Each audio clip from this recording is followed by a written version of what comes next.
Hello, listeners.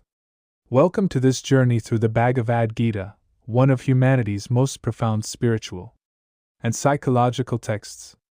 Today, we're going to explore not just an ancient scripture, but a timeless guide to human psychology, life's challenges, and inner peace. The Bhagavad Gita contains 700 verses divided into 18 chapters.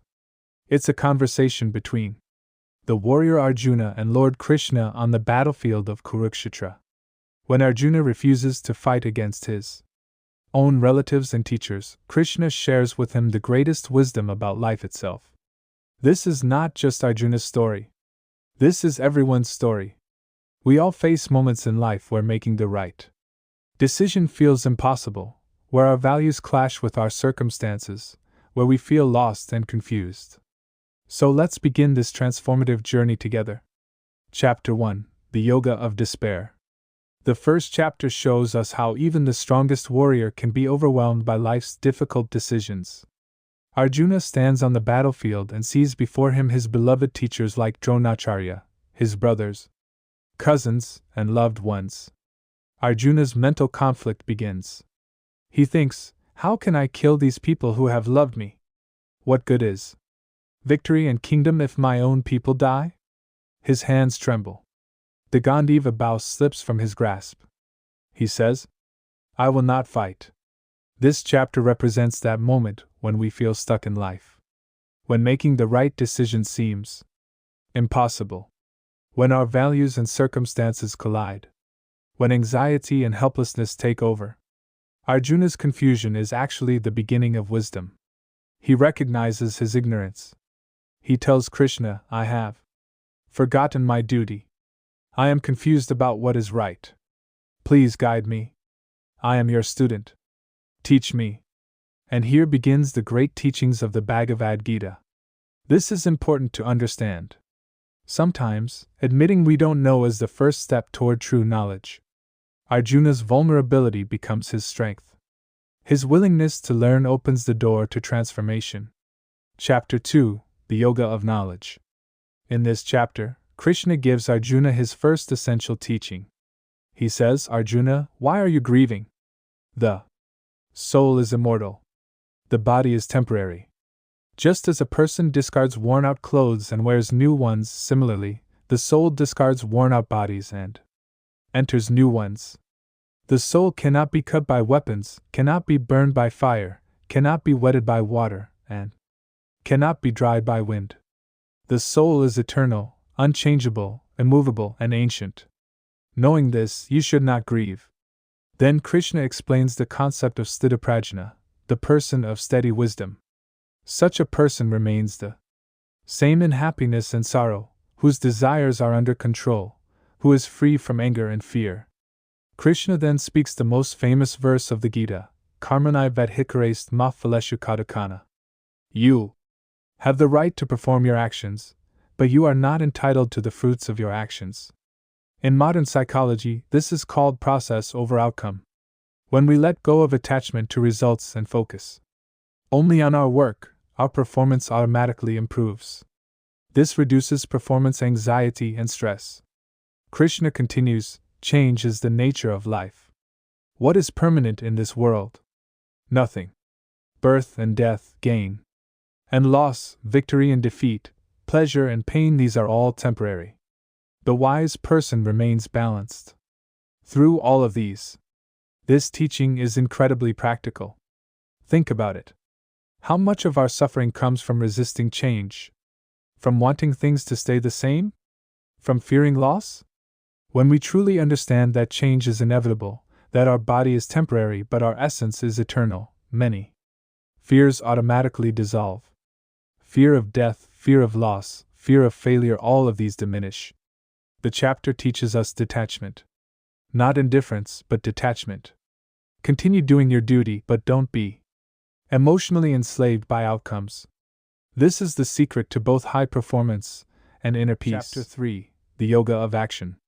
In the third chapter, Krishna emphasizes the importance of action. He says, inaction is inferior to action. Even maintaining your body requires action. You cannot escape karma.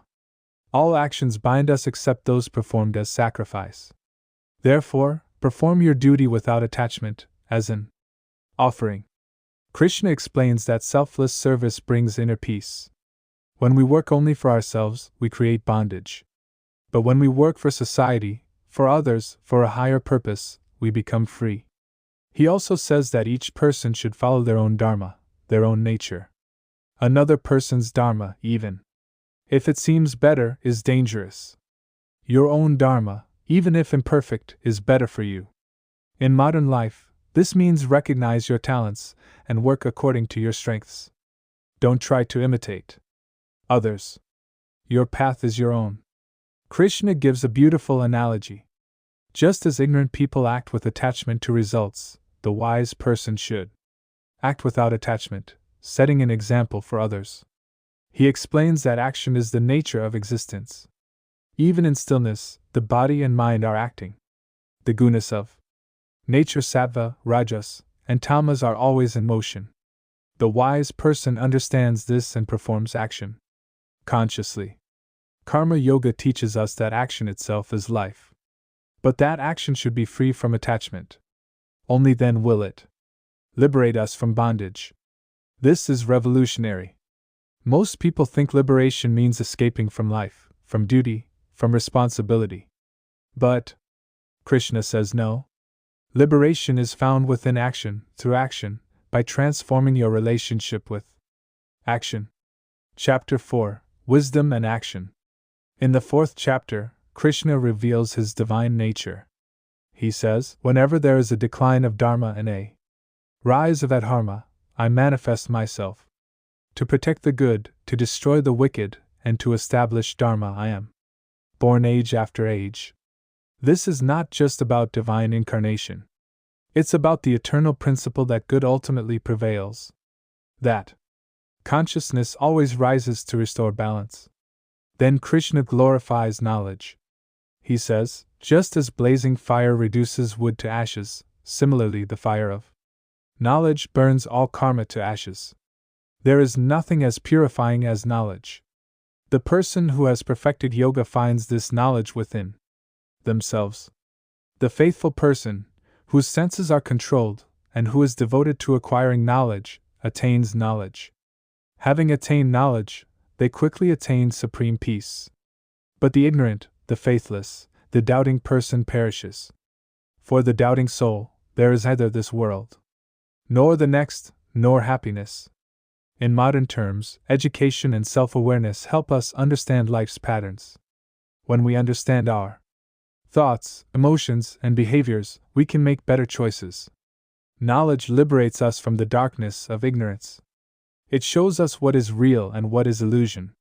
Krishna also explains the concept of yajna, sacrifice. He says, the ancient seekers of liberation performed actions as sacrifice. Therefore, perform your duty as they did. Action, inaction, and wrong action, understanding these is difficult even for the wise.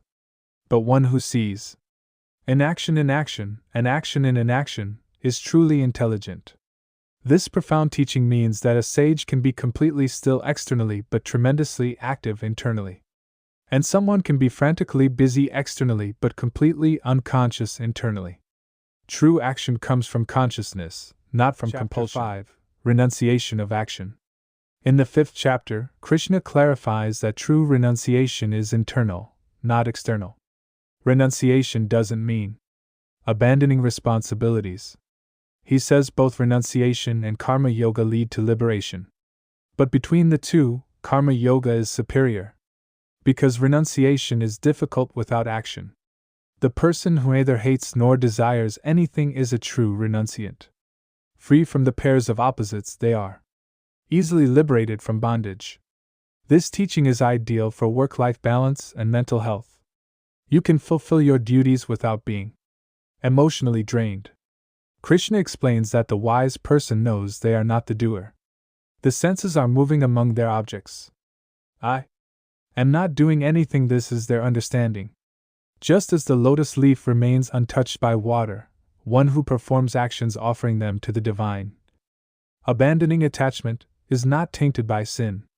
The yogis, abandoning attachment, perform actions only for self-purification, with body, mind, intellect, and even senses. The person of steady wisdom, having abandoned the fruits of action, attains peace born of steadiness. The unsteady person, attached to results, remains bound. This is mental detachment. Continue your work, fulfill your responsibilities, but maintain inner peace. Don't let external circumstances disturb your internal equilibrium. True renunciation is not running away from life. It's being fully present in life while remaining unattached to outcomes. Chapter 6: The Yoga of Meditation. In the 6th chapter, Krishna teaches the practice of meditation and self-control. He says, for the person who has conquered their mind, the mind is the best friend. But for one who has failed to do so, the mind remains the greatest enemy. The self-conquered person remains peaceful in cold and heat, pleasure and pain, honor and dishonor. Guidelines for meditation. Choose a quiet, clean place. Set up a seat that is neither too high nor too low. Sit straight, keeping the body, head, and neck still. Focus the mind on a single point. The yogi should live alone, in a secluded place, keeping body and mind controlled, free from hopes and possessions. When the mind becomes completely controlled and rests in the self, then the person is called united in yoga, free from all desires. Krishna explains that excess of anything is harmful.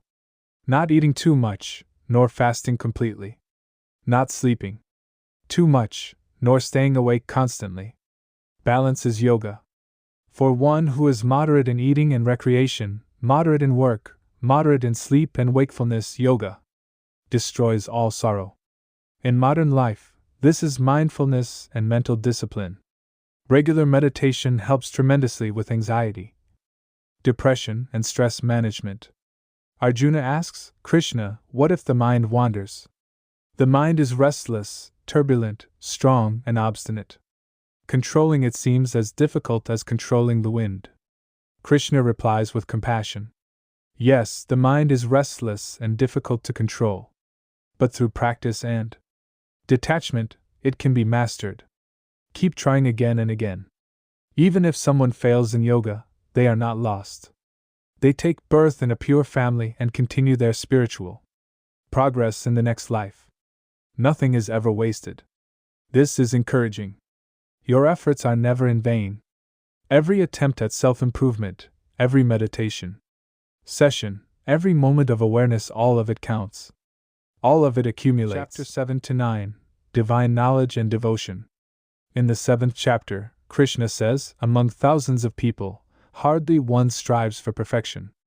And among those who strive, hardly one truly knows me. Krishna explains his nature. Earth, water, fire, air, space, mind, intellect, and ego, these are my eightfold nature. But beyond this is my higher nature, the life force that sustains the world. All beings arise from this. I am the origin and dissolution of the entire universe. There is nothing higher than me. Everything is strung on me like pearls on a thread.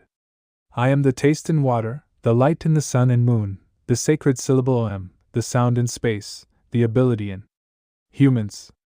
In the 8th chapter, Krishna explains the imperishable Brahman, the Supreme Spirit, and karma. He says, whatever one remembers at the end, that they become. Therefore, remember me at all times and fight. This is crucial. What we think about shapes what we become. Our thoughts create our future. With mind and intellect fixed on me, you will certainly come to me. There is no doubt about this. In the 9th chapter, Krishna reveals the power of devotion. He says, whoever offers me with love a leaf, a flower, a fruit, or water, I accept it. This is about the importance of feeling. Not expensive gifts, but sincere love is needed. External rituals don't matter as much as internal devotion. Whatever you do, whatever you eat, whatever you offer, whatever you give away, whatever austerities you perform, do all of that as an offering to me. Thus you will be freed from the bondage of actions bearing good and bad results. With the yoga of renunciation, Liberated, you will come to me. I am equal to all beings. None are hateful to me, none dear. But those who worship me with devotion are in me, and I am in them. Even if the most sinful person worships me with exclusive devotion, they should be considered righteous. 4. They have made the right resolution. This is the democracy of devotion. It doesn't matter who you are, what you've done. What matters is sincere transformation, genuine devotion. From a psychological perspective, faith, whether in God or the universe, helps us handle uncertainty. It gives a sense of purpose and meaning to life. Devotion is not weakness.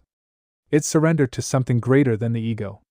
And in that surrender lies tremendous strength.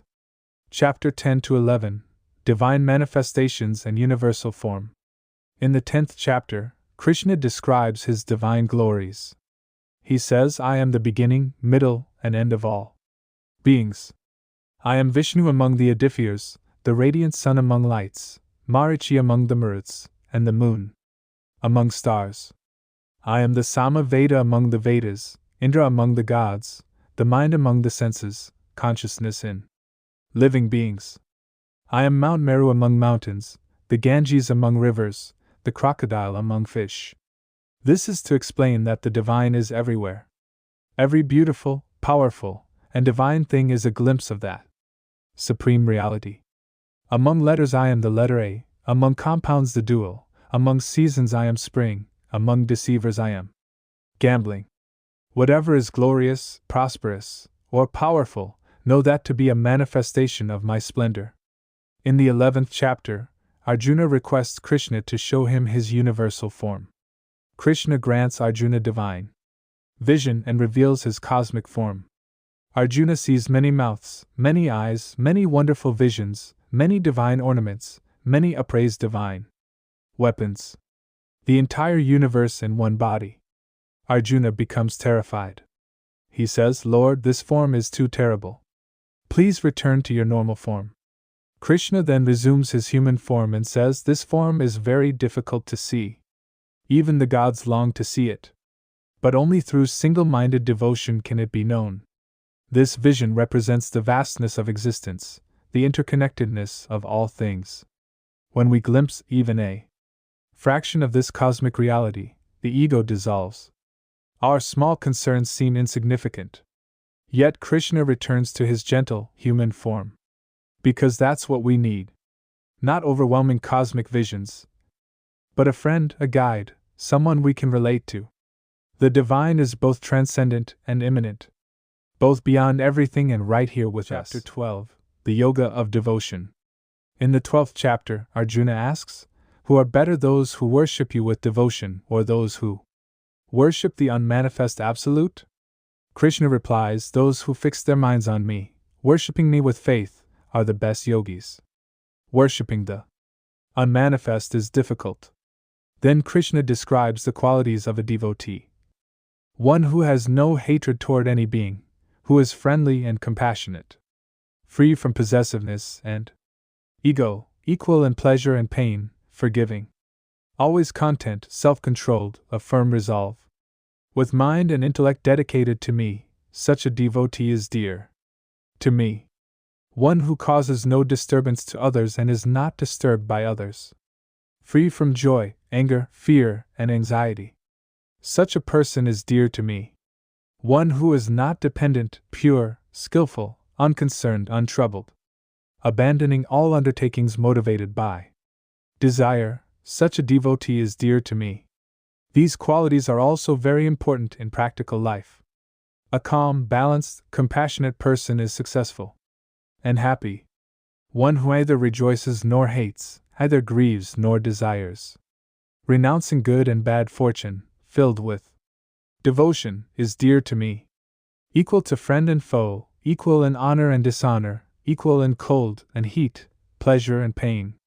Free from attachment. Equal in blame and praise, silent, content with anything, homeless, steady-minded, filled with devotion. Such a person is dear to me. This is the portrait of the ideal human being. Not someone who has renounced the world, but someone who lives in the world with wisdom, compassion, and balance. Chapter 13 to 15, Knowledge of the Field. In the 13th chapter, Krishna explains the distinction between the body and soul, the field and the knower of the field. He says this body is called the field. One who knows it is called the knower of the field. Know me as the knower of the field in all fields. What constitutes the field? The 5 great elements: ego, intellect, the unmanifest, the 10 senses, the mind, the 5 sense objects.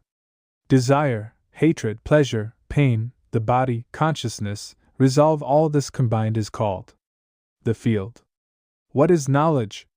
Humility, absence of hypocrisy, nonviolence, forgiveness, straightforwardness, service to the teacher, purity, steadfastness, self-control. Dispassion towards sense objects, absence of ego. Perception of the pain in birth, death, old age, and disease. Non-attachment, freedom from entanglement with son, wife, home, and so on. Constant equanimity in desirable and undesirable events. Unswerving devotion to me through single-minded yoga. Resorting to solitary places, distaste for crowds. Constant pursuit of self-knowledge, perception of the goal of true knowledge. This is declared to be knowledge. Everything else is ignorance. In the 14th chapter, Krishna explains nature's 3 qualities: sattva, rajas, and tamas. Sattva is pure, illuminating, and binds through happiness and knowledge. Rajas arises from craving and attachment, and binds through action. Tamas arises from ignorance, causing delusion, and binds through negligence, laziness, and sleep. When sattva predominates, light and wisdom arise. When rajas predominates, greed, activity, and restlessness arise. When tamas predominates, darkness, inertia, and delusion arise. In the 15th chapter, Krishna describes the world as an inverted tree with roots above and branches below. This tree of samsara should be cut with the sword of non-attachment to reach the supreme abode. From modern psychology's perspective, this is the concept of the observer self. When you can observe your thoughts and emotions without being consumed by them, true freedom arises. The one who recognizes themselves as neither the body nor even the mind, but as the witness of both, has discovered the key to liberation. Chapter 16, Divine and Demonic Qualities. In the 16th chapter, Krishna describes divine and demonic qualities.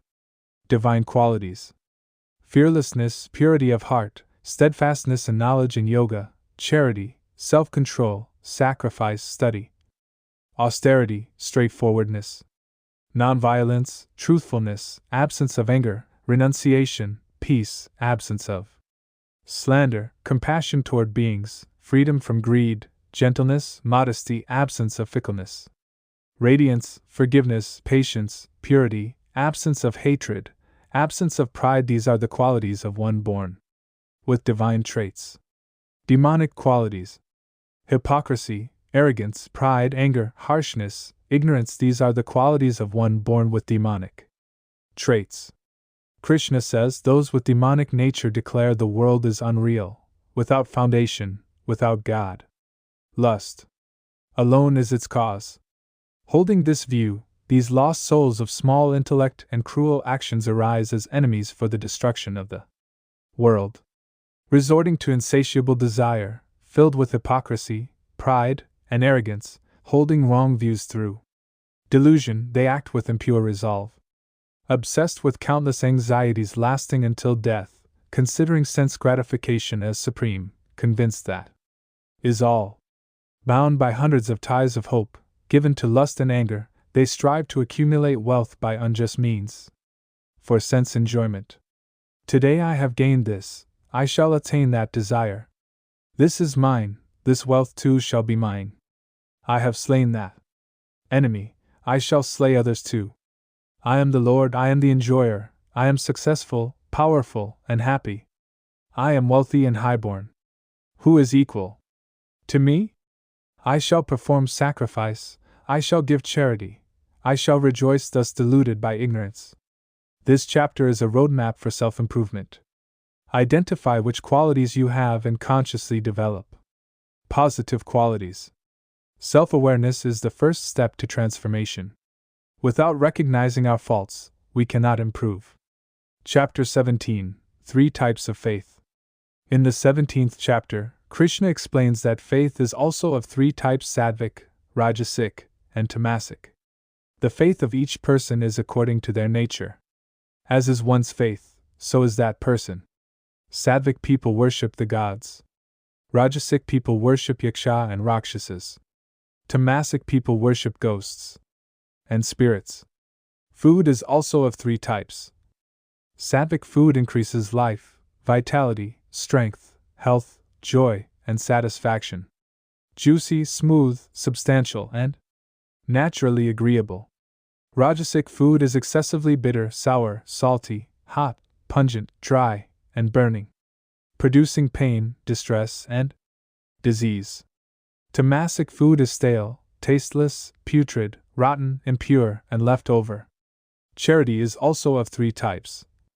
Sattvic charity is given at the proper place and time, to a worthy person, without expectation of return.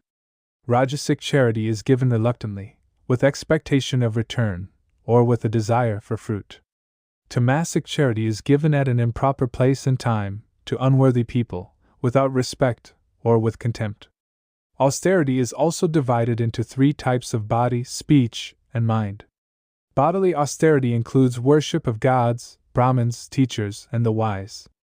Purity, straightforwardness, celibacy, and non-violence. Austerity of speech includes truthful, pleasant, beneficial words, and regular recitation of scriptures. Mental austerity includes serenity of mind, gentleness, silence, self-control, and purity of being. When performed with faith, without desire for fruit, austerity is called sattvic. When performed for respect, honor, and worship, or with hypocrisy, it is rajasic and unstable. When performed with foolish obstinacy, or with self-torture, or to harm others, it is tamasic. This teaching tells us to examine our beliefs and habits. Is our faith constructive or destructive? Are our practices elevating us or binding us? Awareness transforms everything. Chapter 18. Liberation through Renunciation. Final chapter. The final chapter of the Gita summarizes all teachings. Krishna says, relinquishing actions motivated by desire is called renunciation, and relinquishing the fruits of all actions is called abandonment. Some scholars say all actions should be abandoned as evil, but other scholars say actions of sacrifice, charity, and austerity should not be abandoned. Krishna's opinion is that sacrifice, charity, and austerity should certainly be performed. These purify the wise. But even these actions should be performed abandoning attachment and expectation of fruit. Then Krishna explains three types of renunciation. Tamasic renunciation is abandoning prescribed duties due to delusion. Rajasic renunciation is relinquishing duty because it is troublesome or from fear of physical discomfort. Sattvic renunciation is performing duty because it should be done, abandoning attachment and fruit. Knowledge, action, and the doer are all of three types. Sattvic knowledge sees the one imperishable being in all beings, undivided in the divided. Rajasic knowledge sees various separate beings in all beings, as different. Tamasic knowledge clings to one effect as if it were everything, without reason, without grasping reality, and trivial. Sattvic action is prescribed duty, performed without attachment, without love or hate, without desire for fruit. Rajasic action is performed with ego, with great effort, and with desire for fulfillment. Tamasic action is undertaken through delusion, without regard for consequences, loss, harm, or one's own ability. Sattvic doer is free from attachment, without ego, endowed with resolve and enthusiasm, unchanged in success or failure. Rajasic doer is passionate, desiring fruits of action, greedy, harmful, impure, moved by joy and sorrow. Tamasic doer is undisciplined, vulgar, obstinate, deceitful, malicious, lazy, depressed, and procrastinating. Then Krishna explains three types of intellect and determination. Sattvic intellect knows action and renunciation, duty and non-duty, fear and fearlessness, bondage and liberation. Rajasic intellect incorrectly understands dharma and adharma, what should be done and what should not be done. Tamasic intellect, shrouded in darkness, imagines adharma to be dharma, and sees all things contrary to reality. Sattvic determination holds steady the functions of mind, life force, and senses through unwavering yoga. Rajasic determination holds to dharma, pleasure, and wealth with attachment and desire for fruit. Tamasic determination by which a foolish person does not abandon sleep, fear, grief, depression, and pride. Happiness is also of three types. Sattvic happiness appears like poison at first but is like nectar in the end. Born from the clarity of one's own mind. Rajasic happiness arises from contact between senses and their objects. Like nectar at first but poison in the end. Tamasic happiness arises from sleep, laziness, and carelessness. Delusion from beginning to end. Krishna says there is no being on earth or in heaven among the gods who is free from these three qualities of nature. The duties of Brahmins, Kshatriyas, Vaishyas, and Shudras are distributed according to the qualities born of their own nature. A person attains perfection by being devoted to their own duty, worshipping through one's own duty the Lord, from whom all beings originate, and by whom all this is pervaded. One attains perfection. Better is one's own dharma, though imperfect, than another's dharma well performed. One does not incur sin, performing action prescribed by one's own nature. Even if defective, one should not abandon one's innate duty. All undertakings are enveloped by defects, as fire is by smoke. Then Krishna gives his final and most important message. Sarva dharman parityajya mam ekam sharanam vraja. Aham tvam sarva papebhyo mokshayashyami ma shuka. Abandon all varieties of dharma and just surrender unto me alone. I shall deliver you from all sinful reactions. Do not fear. This is the essence of the Gita. Complete surrender. Faith. Trust. Krishna says this knowledge is confidential. Do not tell it to one who lacks devotion. But whoever studies this dialogue, they worship me through knowledge sacrifice. And whoever listens to this with faith and without envy, they too, freed from sin, shall attain the auspicious worlds of the righteous. Krishna asks Arjuna, has this been heard by you with focused mind? Has your delusion and ignorance been destroyed? Arjuna replies, by your grace, my delusion is destroyed. I have regained memory. I stand freed from doubt. I shall act according to your word.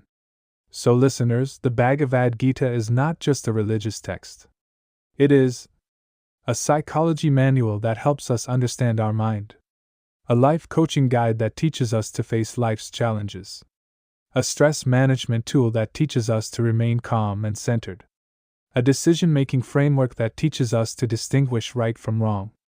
Apply the core teachings of the Gita in daily life. First teaching, do your best, detach from results. This reduces performance anxiety. When we focus only on our effort, our work improves. Second teaching, you are not your thoughts. This gives mental peace. When we understand we are separate from our thoughts, we are not controlled by them. Third teaching, change is constant. This teaches flexibility. Changes will keep coming in life. We must learn to accept them. Fourth teaching, action is better than inaction. This gives motivation. Stop procrastinating. Start today. Fifth teaching, everything is interconnected. This develops compassion. When we understand we are all one, love and kindness become natural. The Bhagavad Gita is timeless wisdom that is equally relevant in today's modern world. Whether you're a student, professional, homemaker, or retired, the Gita's teachings are useful for everyone. When you're stressed, remember Karma Yoga. Do your duty, let go of worry about results. When you're confused, remember Jnana Yoga. Knowledge dispels darkness. When you're lonely, remember Bhakti Yoga. The divine is always with you. When you're anxious, remember Jnana Yoga. Meditation calms the mind. The Gita's message is simple but profound. Live fully, act selflessly, love unconditionally, and trust fearlessly. This book is 2,000 years old, but its principles are eternal. What modern psychology is discovering today, the Gita revealed centuries ago. Mindfulness in the Gita as Jnana Yoga. Cognitive behavioral therapy in the Gita as discrimination and dispassion. Positive psychology in the Gita as sattvic qualities. Resilience training in the Gita as equanimity.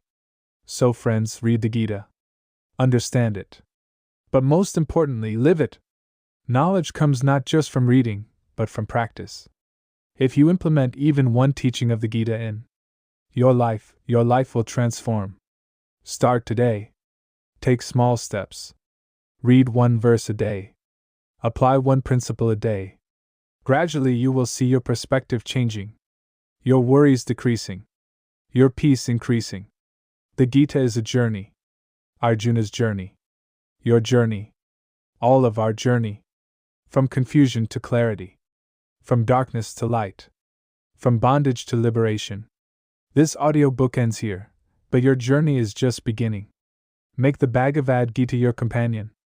At every turn in life, it will guide you. Thank you for listening to this sacred knowledge. Om Shanti Shanti Shanti. Hari Om Tat Saturday.